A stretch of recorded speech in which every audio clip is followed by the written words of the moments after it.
በስመ አብ በወልድ በመንፈስ ቅዱስ ስም አንድ አምላክ አሜን።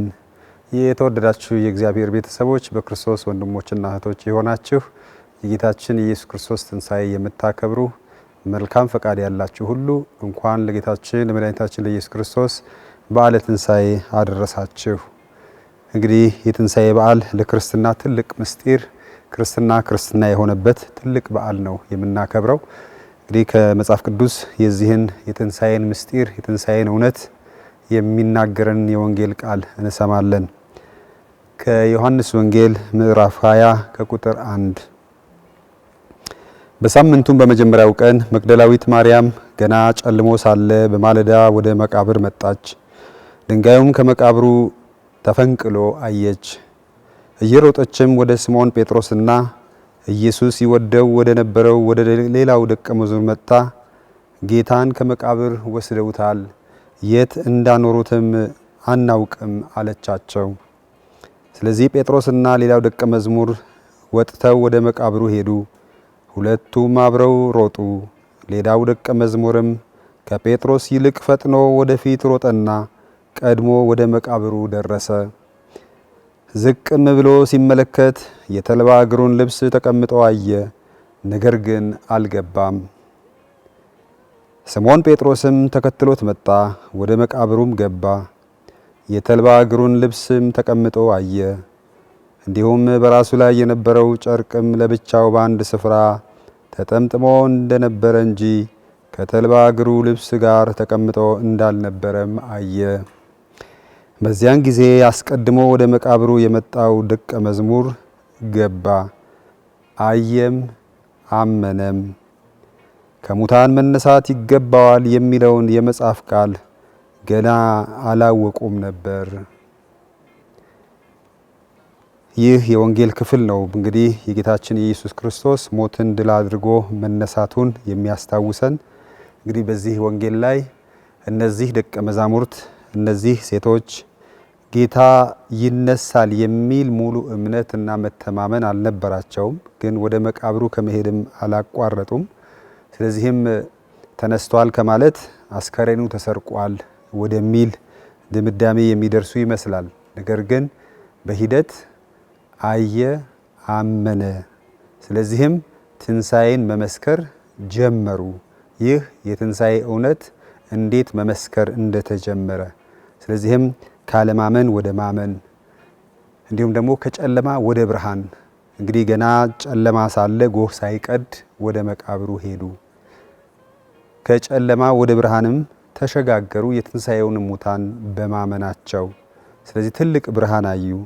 እኛም ይህንን ሰላምታ ስንለዋወጥ እንኳን ለብርሃነ ትንሣኤው አደረሳችሁ ነው የምንለው።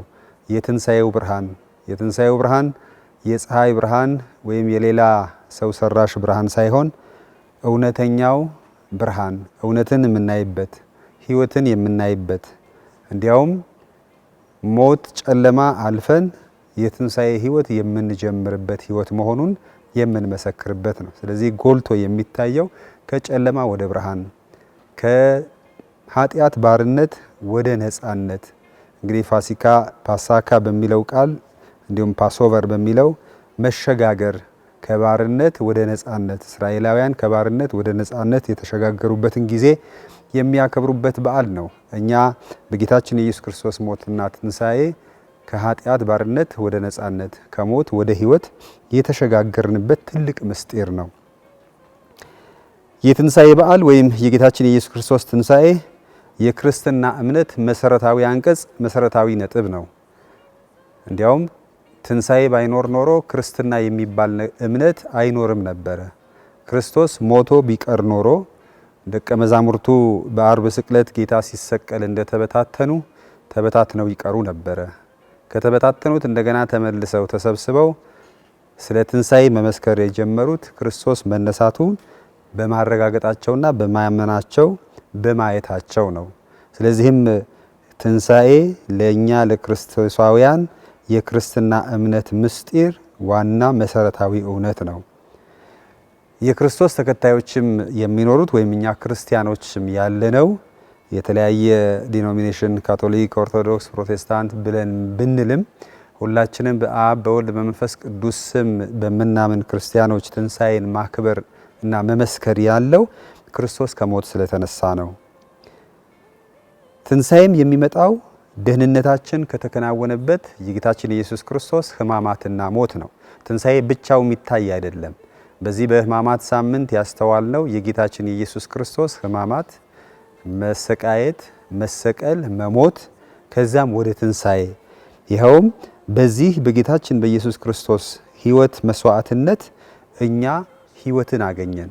በእርሱ ሞት እኛ ሕይወትን አገኘን። በእርሱ ቁስል እኛ ተፈወስን። ይህ ያገኘነውን ጸጋ እውን የሆነበትና የተረጋገጠበት ትንሣኤን በማመናችን ነው። ስለዚህ ትንሣኤ ከመስቀል ለይተን የምናየው አይደለም።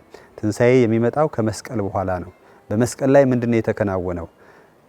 ጌታችን ኢየሱስ ክርስቶስ የእግዚአብሔር አንድ ልጅ በእኛ ፋንታ ሞተልን፣ የእኛን ዕዳ ሰረዘልን፣ እንዲሁም ደግሞ እኛን ከእግዚአብሔር ጋር አስታረቀን። በሰውና በእግዚአብሔር መካከል የነበረውን የጥል ግድግዳ በመስቀል ላይ በመሞቱ ሻረልን። እኛና እግዚአብሔር ፊት ለፊት እንድንገናኝ አደረገን። እኛና እግዚአብሔርን ብቻም ሳይሆን የሰው ልጆች ሁሉ በክርስቶስ ለሚያምኑ ሁሉ አንድ ቤተሰብ እንዲሆኑ አደረገ። ይኸውም እኛ አሁን ዘር፣ ቀለም፣ ቋንቋ ሳይለየን ዘራችንም ጎሳችንም ክርስቶሳውያን አደረገን። ስለዚህ በዚህም ሰላምን አደረገ፣ እርቅን አወረደ። በዚህም ነው እሱ ሞቶ በመነሳቱ እኛም ሕይወትን መለሰልን። ስለዚህ እኛም በጥምቀት ስንጠመቅ በአብ በወልድ በመንፈስ ቅዱስ ስም ስንጠበቅ ለአሮጌው ማንነታችን ለኃጢአታችን ሞተን ከክርስቶስ ጋር ተቀብረን እንዲሁም ደግሞ ከክርስቶስ ጋር ለአዲስ ሕይወት እንነሳለን። እንግዲህ በጥምቀት ክርስቲያኖች እንሆናለን፣ በጥምቀት የእግዚአብሔር ልጆች እንሆናለን ስንል በትንሣኤ ሙታን መሳተፋችን ነው። ይኸውም በክርስቶስ ሞት እንደ ሞትን በውሃው እንጠልቃለን። አሮጌው ማንነታችን ይሞታል፣ አዲሱ ማንነታችን ይነሳል። ስለዚህ የጌታችን የኢየሱስ ክርስቶስ ሞትና ትንሣኤ ለእኛም የአዲስ ሕይወት መግቢያ፣ የአዲስ ሕይወት መጀመሪያ፣ የነጻነት ሕይወት፣ የብርሃን ሕይወት መጀመሪያ ነው ማለት ነው። ስለዚህም በዚህ ትንሣኤ ማክበር ሲባል ታሪክ ማውራታችን ብቻ ሳይሆን እኛም ሕይወትን የምንሳተፍበት ነው።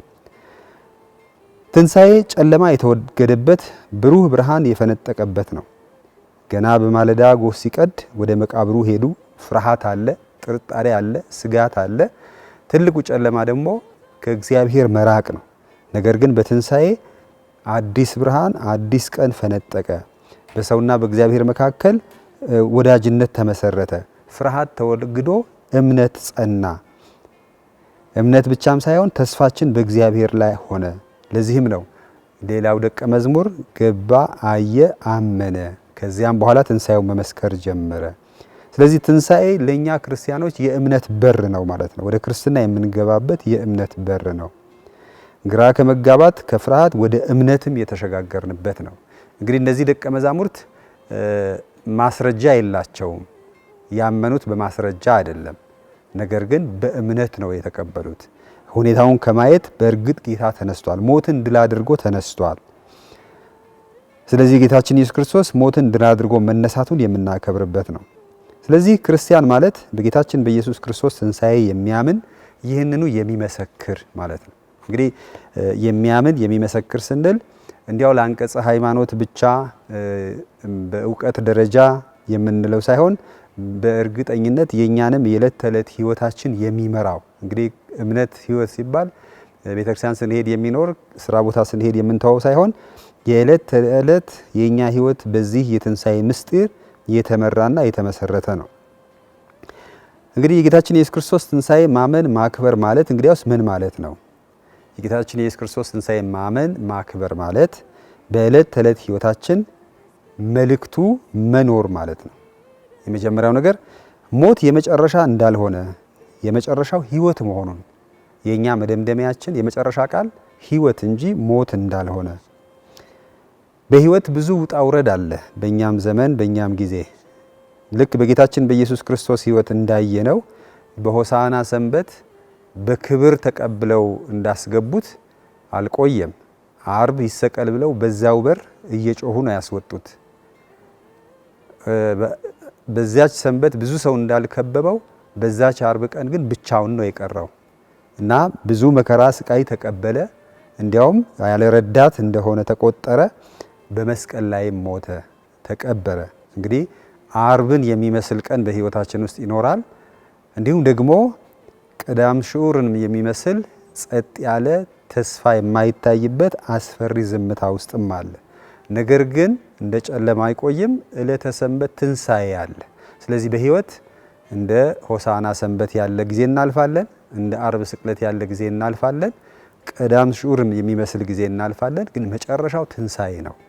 ይህ እንግዲህ ለመንፈሳዊ ህይወትም ለዓለማዊ ህይወት እንበለው ወይም የግለሰባዊ ህይወት እንዲሁም ደግሞ እንደ ሀገርም እንደ ዓለምም እንደ ታሪክም ስንመለከተው ይህ ሁኔታ ይመላለሳል። ታዲያ ትንሣኤ ማክበር ማለት በምንም አይነት ሁኔታ ውስጥ ብንሆን ያ የመጨረሻ እንዳልሆነ፣ መጨረሻው ድል መሆኑን፣ መጨረሻው ህይወት መሆኑን፣ መጨረሻው ብርሃን መሆኑን ማስታወስ የሚረዳን ምስጢር ነው።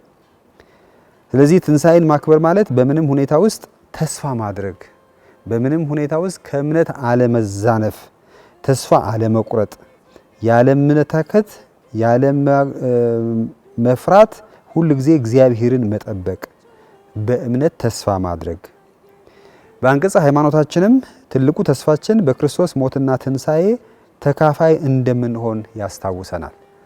በሙታን ትንሣኤ በዘላለም ህይወት አምናለሁ እንላለን። ይህም ክርስቶስ ከሞት የመነሳት የመጀመሪያ እንደሆነ በእርሱ አምነው ለኖሩና ላለፉ ሁሉ መጨረሻቸው የክርስቶስ ሞትና ትንሣኤ ተካፋይ መሆናቸው ነው። ስለዚህ ለኛ ለክርስቲያኖች ትልቁ ተስፋ የሙታን ትንሣኤ ተሳታፊ መሆን ነው። በእኛ ትምህርተ ክርስቶስ ላይ እንደምንለው እግዚአብሔር ለምን ፈጠረን ብለን ስንል እንድናውቀው፣ እንድንወደው፣ ትእዛዙን ፈጽመን የእግዚአብሔር ክብር ተሳታፊ እንድንሆን፣ ይኸው መንግስተ ሰማይ የምንለው ነው። ያም ማለት ሞት አለ። ሞት መሸጋገሪያ ነው። በእርግጥ ለክርስቲያን ሞት ማለት የስጋና ነፍስ መለየት፣ ነፍስ ወደ አምላኳ መመለስ ነው።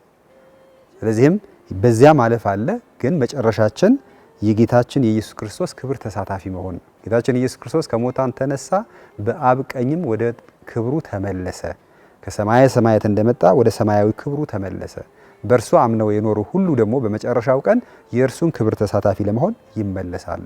ስለዚህ በትንሣኤ በምናከብርበት ጊዜ ተስፋችንን እናከብራለን ማለት ነው። ትንሣኤን በምናከብርበት ጊዜ እምነታችንን እናከብራለን፣ እናስታውሳለን ማለት ነው። ስለዚህም የተወደዳችሁ የእግዚአብሔር ቤተሰቦች፣ በክርስቶስ ወንድሞችና እህቶች የሆናችሁ እንዲሁም በጎ ፈቃድ ያላችሁ ሁሉ ይህንን ትንሣኤ በዓል ለምታከብሩ አሁንም ደግሜ እንኳን ለብርሃነ ትንሣኤው አደረሳችሁ። ይህ የትንሣኤ በዓል የተስፋ የእምነት ጊዜ ያድርግልን። ልባችን በተስፋና በእምነት ይሙላ እና መልካም በዓል ይሆንልን። በአብ በወልድ በመንፈስ ቅዱስም አንድ አምላክ አሜን።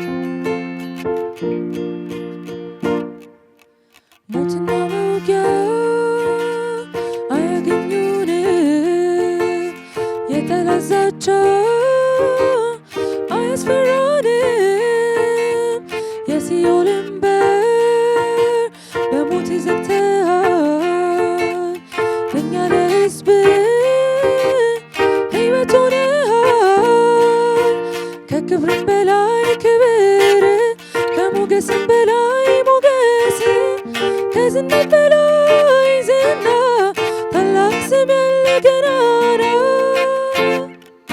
እናከብርሃለን ልጆች፣ ድነናልና በሞት ዋጅተናልና በደም እንዘምራለን ለክብር።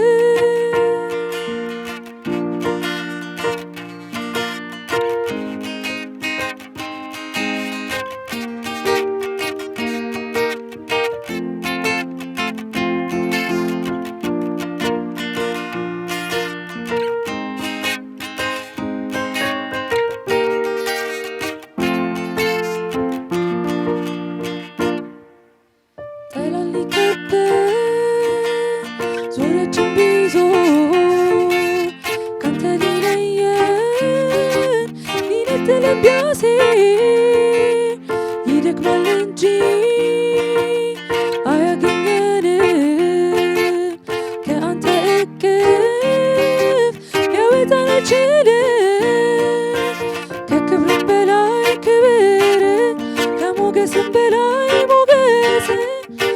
ከዝና በላይ ዝና ታላቅ ስም ያለ ገናና እናከብርሃለን ልጆች ድነናልና በሞት ዋሽተናልና በደም እንዘምራለን ለክብር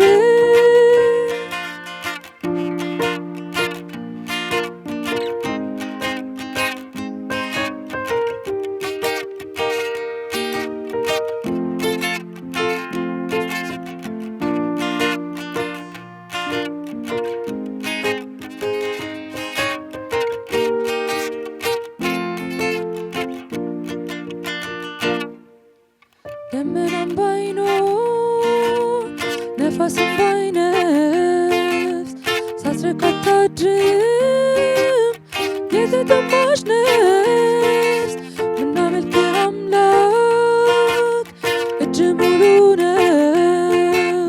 ታዲያ የሚያስፈራን የሚያውከን ማነው? ከክብርም በላይ ክብር ከሞገስም በላይ ሞገስ ከዝና በላይ ዝና ታላቅ ስም ያለ ገናና እናከብርሃለን ልጆች ድነናልና በሞት ዋሽተናልና በደም እንዘምራለን ለክብር ከክብርም በላይ ክብር ከሞገስም በላይ ሞገስ ከዝና በላይ ዝና ታላቅ ስም ያለ ገናና እናከብርሃለን